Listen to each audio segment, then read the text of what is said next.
how to get your work seen and sold. Take one.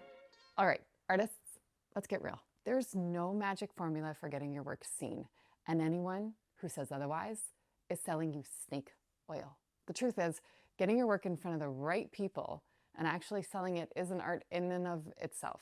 That's why having a good gallery matters. But don't panic. There are ways to get there. You've got the talent, and something intriguing is happening in your work, I'm sure of it. So here's my take on how to push it out into the world. First things first, there is no shortcut. Breaking into the art scene isn't a straight path. It's full of rejection, self-doubt, and moments where you'll question your sanity. But trust me, the only way forward is to keep going. This is tough, but I ultimately think it's worth it. So here are 8 things to keep in mind when you're ready to share your work with the world. For starters, never forget, the first rule of thumb is that authenticity wins every single time. Honestly, your most valuable asset is your authenticity. In a world saturated with TikTok dances and Instagram filters, what makes you stand out is you. Your story, your voice, your work, your perspective. Collectors, curators, and galleries don't just want the art.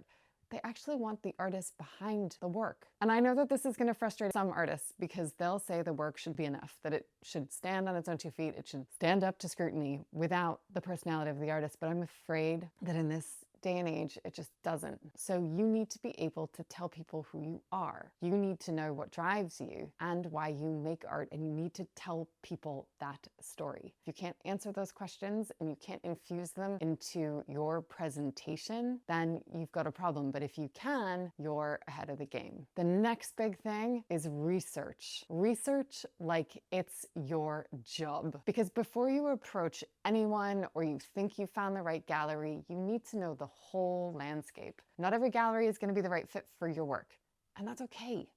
Start by looking at galleries that maybe align with your vision. If you're based in London, look at places that are small. Think of the Cobb Gallery in Camden, which champions fresh contemporary talent, or Rosa Easton, which is all about diversity and artistic brilliance. It's crucial to find galleries that share your artistic ethos, because that's where your work will thrive. These niches, they exist in every single city across the globe, so go find them. Next up, network like your career depends on it, because it does.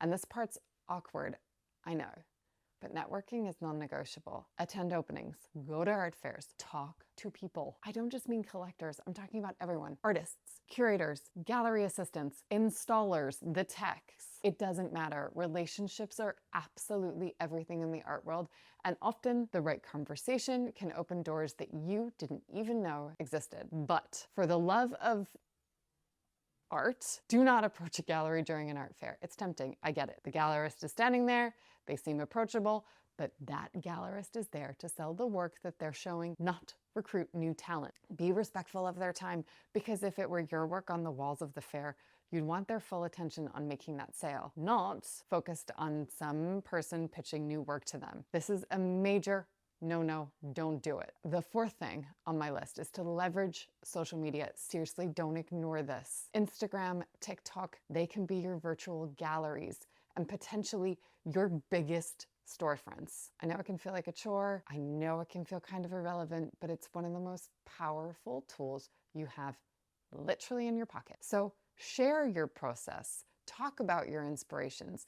Engage with other artists. It's not just about posting finished work. It's about building a narrative that people can connect with. It's about letting people connect with you. Show the scale of a work. Stand next to a finished piece. And ultimately, team, be consistent. Use hashtags. Engage with the wider community, and look at how artists like Chris Proctor have leveraged Instagram to their advantage, because it really, really works. Now, group shows, they're golden. It's tempting to want that solo show, but don't sleep on group exhibitions. This is where curators and galleries scout for new talent. You'll be alongside other artists, which means more eyes on your work. And it takes the pressure off finding an entire gallery that you need to fill with all your work. Plus, it's a great way to get your foot in the door and give you much needed experience of showing. And this can't be underestimated, because you need to get used to having your work on the walls. You need to get used to talking about it on the walls. And group shows are a great place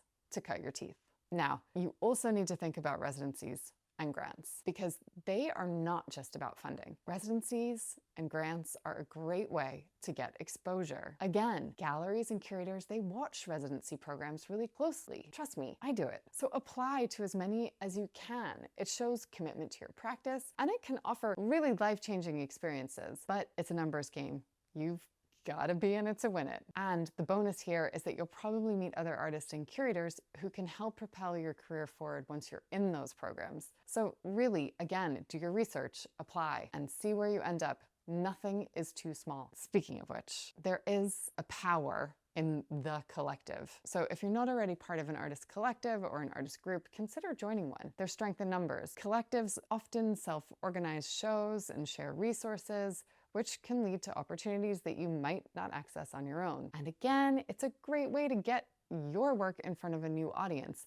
Every other artist that's part of the group brings their fan base in. So again, it's exposure. It's a numbers game. Now, lastly, I would say you've got to keep an eye on open calls. While they're competitive, there's a direct way to get your work in front of decision makers. Platforms like Artsy and various galleries, well, they run open calls throughout the year. Scene might even do one. So apply to them, look out for them, and listen.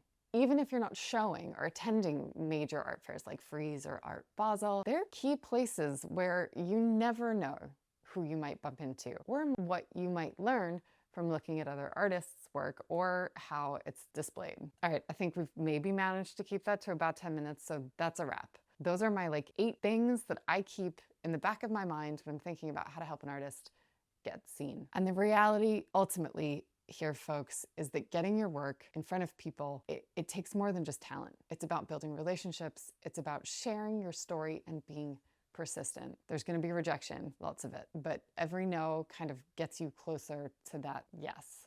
Forgive the cliche. But art's not just about what you create. It really is about the hustle, and I mean that in the most positive way. It's about the grind and showing up again and again and again. You've got this.